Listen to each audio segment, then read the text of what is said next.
The next question is for Dr. Krauss. My name is Daniel Foster, and I'm from the UNC-Greensboro Atheists Agnostics and Skeptics Group. Number one, anything that exists has an explanation. Number two, God exists. Number three, if God exists, a cosmic fluffy crushiness is the explanation. Number four, a super cosmic fluffy crushiness exists. Dr. Krauss, can you explain why that is equally absurd as Dr. Craig's first point in his presentation? I thought you were making a comment. I was sure the judge was going to stop you there, but I was close.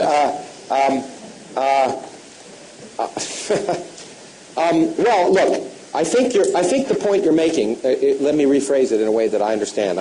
Is that the question has to arise: what's the cause of God? What if God? If everything has an explanation, what's the explanation of God? And you can always ask. You can be like a child and continue to ask that question ad nauseum. Why? And the interesting thing is we don't know the answer. But what seems to me is that what people say is, I get tired of asking that question, so I'm going to stop and just call it God. And that's what bothers me. It just seems intellectually lazy.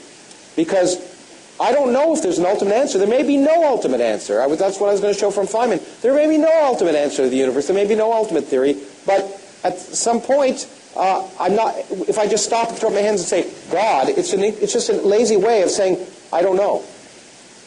Thank you. Rebuttal? Well, what's lazy is to stop arbitrarily when you get to the universe. That's what's committing the taxicab fallacy, to accept the principle of sufficient reason everywhere else until you get to the universe and then arbitrarily stop there. The theist doesn't arbitrarily stop when he gets to God as the explanatory ultimate. God has an explanation of his existence. Everything that exists has an explanation, either in the necessity of its own nature or if it's contingent in an external cause. God exists by a necessity of his own nature. Even the atheist recognizes that. If a being has a cause, it isn't God, because God, by definition, is the metaphysical ultimate. So when you get to God, you've reached a metaphysically necessary being which has no cause of its existence, and its existence is explained by the fact that it exists by a necessity of its own nature, just like mathematical objects and other abstract objects. And that's why you don't run into the slushy crush or whatever it is that you were talking about. It would be logically impossible for God to be caused by a slushy crush or whatever it is.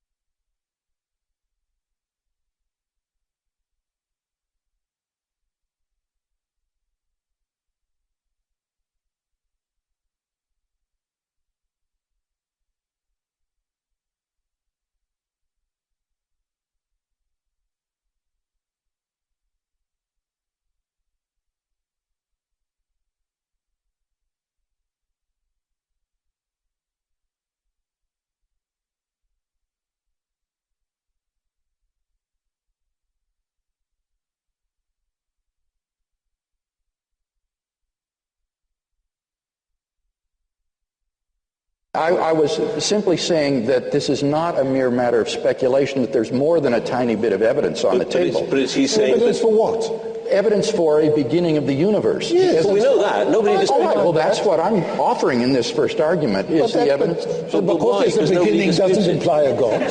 It does if the first premise is true, that whatever begins to exist has a cause. It logically follows. Yeah, but the cause hasn't got to be God. Well, remember I gave an argument for thinking that this cause is timeless, spaceless, immaterial, enormously powerful, and personal. I think it's a computer. Well, that wouldn't... computers are designed by people. No, this is a self-designing computer. Timeless. Timeless. Well, that's a contradiction in terms. Why is it timeless? What's contradictory about it? A computer has to function. It takes time. No, this is a special computer. Yeah, but it has to be logically coherent. Oh, it's logically coherent? Yes, you have to be logically coherent. Oh, no, this computer is amazing. No, besides, it would have to be, as I said, a personal being. No. A computer is a physical... Not this computer. Object. Oh, well, no. Okay, see, what you're doing is what you're calling a computer is really God. A non-physical,